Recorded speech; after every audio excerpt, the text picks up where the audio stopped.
Good afternoon. Today I'd like to provide an update on the crisis involving Russia and Ukraine. From the beginning of this crisis, I have been absolutely clear and consistent. The United States is prepared no matter what happens. We are ready with diplomacy, to be engaged in diplomacy with Russia and our allies and partners to improve stability and security in Europe as a whole. And we are ready to respond decisively to Russian attack on Ukraine, which is still very much a possibility. For all the events of the last few weeks and months, this has been our approach, and it remains our approach now. So today I want to speak to the American people about the situation on the ground, the steps we've taken, the actions we're prepared to take, and what's at stake for us and the world, and how this may impact on us here at home. For weeks now, together with our allies and partners, my administration has engaged in non-stop diplomacy. This weekend, I spoke again with President Putin to make clear that we are ready to keep pursuing high-level diplomacy, to reach written understandings among Russia, the United States, and the nations of Europe to address legitimate security concerns, if that's his wish. Their security concerns and ours. President Putin and I agreed that our team should continue to engage toward this end, along with our European allies and partners. Yesterday, the Russian government publicly proposed to continue the diplomacy. I agree. We should give the diplomacy every chance to succeed. And I believe there are real ways to address our respective security concerns. The United States has put on the table concrete ideas to establish a security environment in Europe. We're proposing new arms control measures, new transparency measures, new strategic stability measures. These measures would apply to all parties, NATO and Russia alike. And we're willing to make practical, result-oriented steps that can advance our common security. We will not sacrifice basic principles, though. Nations have a right to sovereignty and territorial integrity. They have the freedom to set their own course and choose with whom they will associate. But that still leaves plenty of room for diplomacy and for de-escalation. That's the best way forward for all parties, in our view. We'll continue our diplomatic efforts in close consultation with our allies and our partners. As long as there is hope of diplomatic resolution that prevents the use of force and avoids incredible human suffering that would follow, we will pursue it. The Russian defense minister reported today that some military units are leaving their positions near Ukraine. That would be good, but we have not yet verified that. We have not yet verified the Russian military units are returning to their home bases. Indeed, our analysts indicate that they remain very much in a threatening position. And the fact remains, right now, Russia has more than 150,000 troops encircling Ukraine and Belarus and along Ukraine's border. An invasion remains distinctly possible. That's why I've asked several times that all Americans in Ukraine leave now before it's too late to leave safely. It is why we have temporarily relocated our embassy from Kyiv to Lviv in western Ukraine, approaching the Polish border. And we've been transparent with the American people and with the world about Russia's plans and the seriousness of the situation so that everyone can see for themselves what is happening. We've shared what we know and what we're doing about it. Let me be equally clear about what we are not doing. The United States and NATO are not a threat to Russia. Ukraine is not threatening Russia. Neither the U.S. nor NATO have missiles in Ukraine. We do not have plans to put them there as well. We're not targeting the people of Russia. We do not seek to destabilize Russia. To the citizens of Russia, you are not our enemy. And I do not believe you want a bloody, destructive war against Ukraine, a country and a people with whom you share such deep ties of family, history, and culture.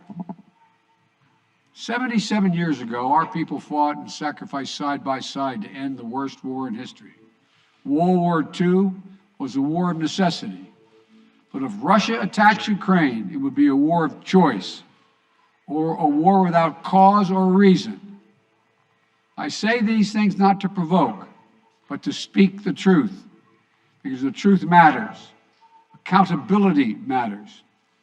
If Russia does invade in the days and weeks ahead, the human cost for Ukraine will be immense. And the strategic cost for Russia will also be immense. If Russia attacks Ukraine, it will be met with overwhelming international condemnation. The world will not forget that Russia chose needless death and destruction. Invading Ukraine will prove to be a self-inflicted wound. The United States and our allies and partners will respond decisively. The West is united and galvanized. Today, our NATO allies and the alliance is as unified and determined as it has ever been. And the source of our unbreakable strength continues to be the power, resilience, and universal appeal of our shared democratic values. Because this is about more than just Russia and Ukraine. It's about standing for what we believe in, for the future we want for our world, for liberty, the right of countless countries to choose their own destiny, and the right of people to determine their own futures, for the principle that a country can't change its neighbor's borders by force. That's our vision. And toward that end, I'm confident that vision, that freedom will prevail. If Russia proceeds, we will rally the world to oppose its aggression. The United States and our allies and partners around the world are ready to impose powerful sanctions on export controls, including actions that we did not pursue when Russia invaded Crimea in eastern Ukraine in 2014. We will put intense pressure on their largest and most significant financial institutions and key industries. These measures are ready to go as soon and if Russia moves.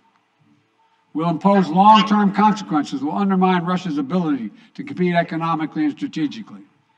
And when it comes to Nord Stream 2, the pipeline that would bring natural gas from Russia to Germany, if Russia further invades Ukraine, it will not happen. While I will not send American servicemen to fight in Ukraine, we have supplied the Ukrainian military with equipment to help them defend themselves. We provided training and advice and intelligence for the same purpose. And make no mistake, the United States will defend every inch of NATO territory with the full force of American power. An attack against one NATO country is an attack against all of us. And the United States' commitment to Article 5 is sacrosanct. Already, in response to Russia's buildup of troops, I've sent additional U.S. forces to bolster NATO's eastern flank. Several of our allies have also announced they'll add forces and capabilities to ensure deterrence and defense along NATO's eastern flank. We will also continue to conduct military exercises with our allies and partners to enhance defensive readiness. And if Russia invades, we'll take further steps to reinforce our presence in NATO, reassure us for our allies, and deter further aggression.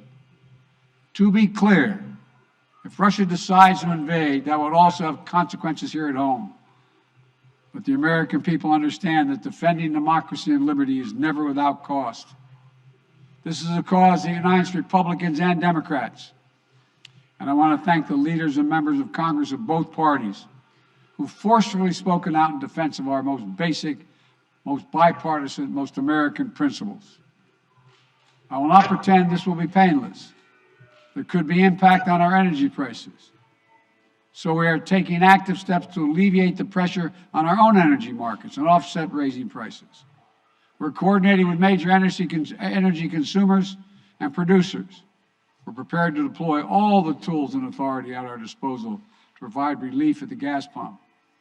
And I'll work with Congress on additional measures to help protect consumers and address the impact of prices at the pump.